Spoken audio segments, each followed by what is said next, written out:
which has been omitted in R.H. Whittaker's classification. So we are going to start with virus. Alright. So first of all, important discoveries in the field of virology or in the field of virus. We start with the term virus means venom or poisonous fluid was coined by Pasteur in 1880. D.J. Ivanovsky has been credited with the discovery of virus in 1892. He basically had discovered the causative agent of tobacco mosaic disease. Okay, that is TMV. Tobacco mosaic virus hence is the first virus to get discovered. Now next, M.W. Bajering in 1898 demonstrated that the extract of infected plants of tobacco can cause infection in healthy plants. Hence, he called that extract to be contagium vivum fluidum, that means living infectious fluid. Finally, W.M. Stanley in 1935, he crystallized TMV for the first time and showed that crystals of the virus mostly consist of proteins. Alright, so mainly virus being a nucleoprotein entity means it's made up of nucleic acid or protein that eventually got to be known after W.M. Stanley's discovery. Alright, so this being important revelation regarding virus or in the field of virology, let us now discuss a few important general characteristics of virus. Now, before we go into further of theory, you should know something very important about a virus. The most important thing about a virus is that virus is a kind of a very unusual entity which lives or which remains in the borderline between living and non-living. So mainly a virus is a very peculiar entity which will be acting as a living organism inside a host cell, living host cell, and outside it, it is as good as a chemical. So it is in the borderline between living and non-living. Sometimes it will act like a living organism, sometimes it will act like a non-living object. Alright. So now for a virus, that means some of the characteristics of it will be like a living organism and some of the characteristics will be like a non-living organism. So we have grouped here separately the non-living nature of virus and living nature of virus. Together it becomes the general characteristics of virus. Alright, so let's see this first. Non-living nature of a virus includes lacks protoplast. It does not have the living matter protoplasm itself. So of course that is a non-living property.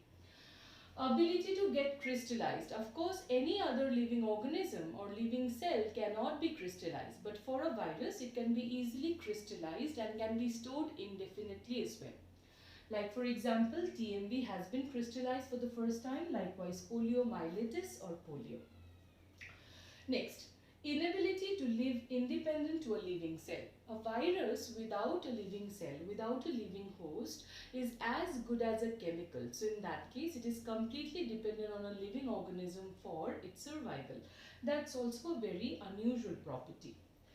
High specific gravity, like non-living objects. Next, absence of respiration and absence of growth and division. So basically in a virus all these properties otherwise will be missing, which absolutely has to be present in a living organism. Alright, understood this? Now let us move on to some living properties of a virus. Like first, being formed of organic macromolecules. Of course the virus is also made up of certain macromolecules which are otherwise found in living organisms only. Presence of genetic material. This is a very important property. Genetic material is of course only found in living organisms, isn't it?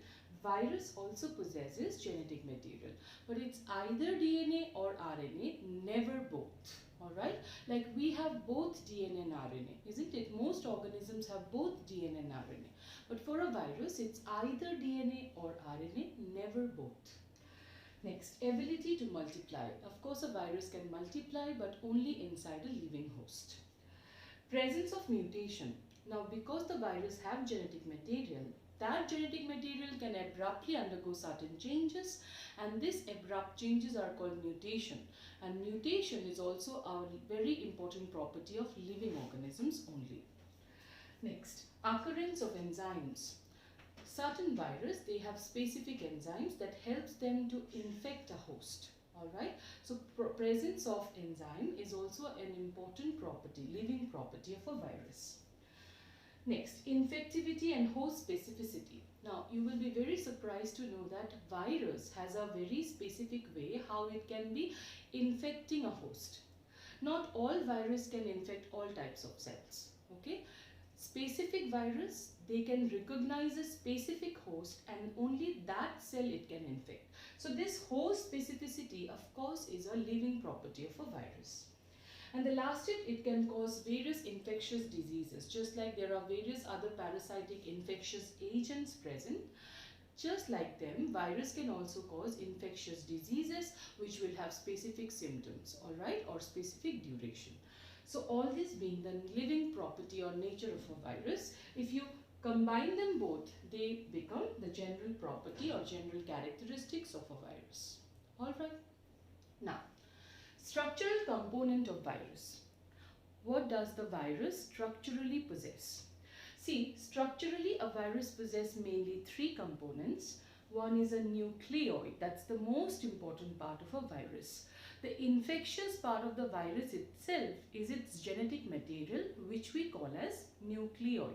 Okay, and it's either DNA or RNA, never both. Alright, so see here, it is the infectious part of the virus and can be either DNA or RNA, and finally they can again be of four types. On the basis of nucleoid also, virus can be of four types, like double-stranded DNA virus. Okay, the DNA or RNA can be either double-stranded, two strands of the DNA will be present or two strands of the RNA will be present. Likewise, it can be single-stranded DNA and RNA as well.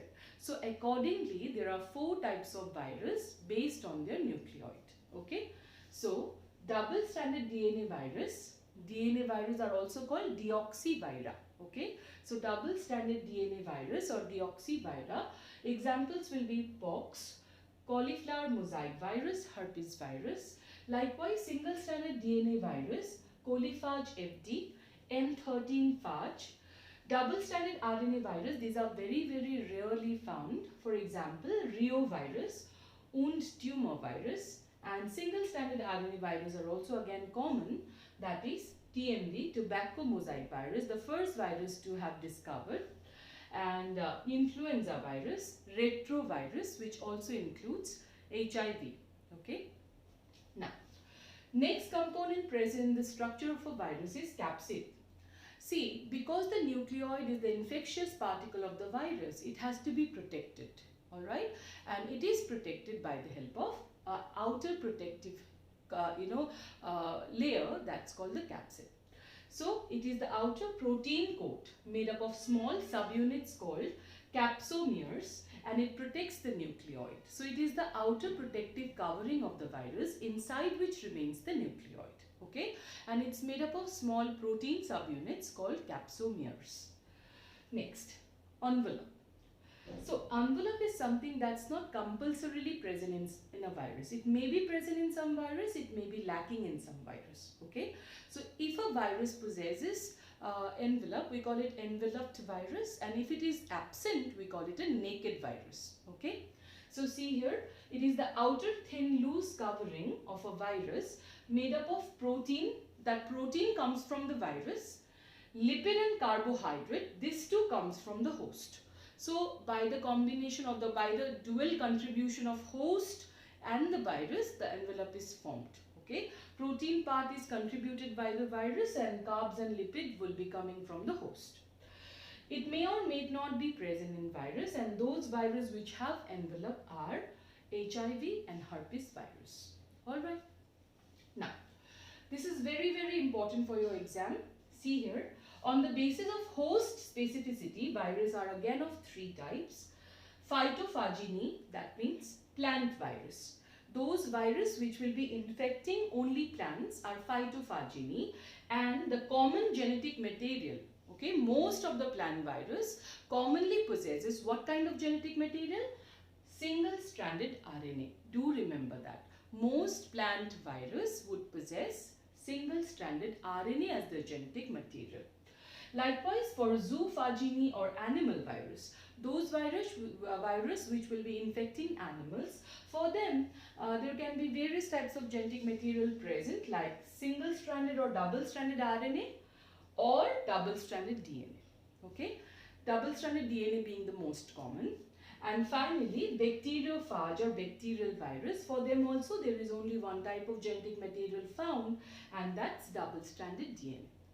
Do remember this part, very important it is. Okay. Lastly, list of plant diseases caused by virus. Now these are important diseases like tobacco mosaic disease, cucumber mosaic, potato leaf rolling, banana bunchy top, dwarfing or shunted growth in certain plants, etc. Likewise, list of animal diseases caused by virus are mumps, herpes, influenza, smallpox, AIDS, measles, etc.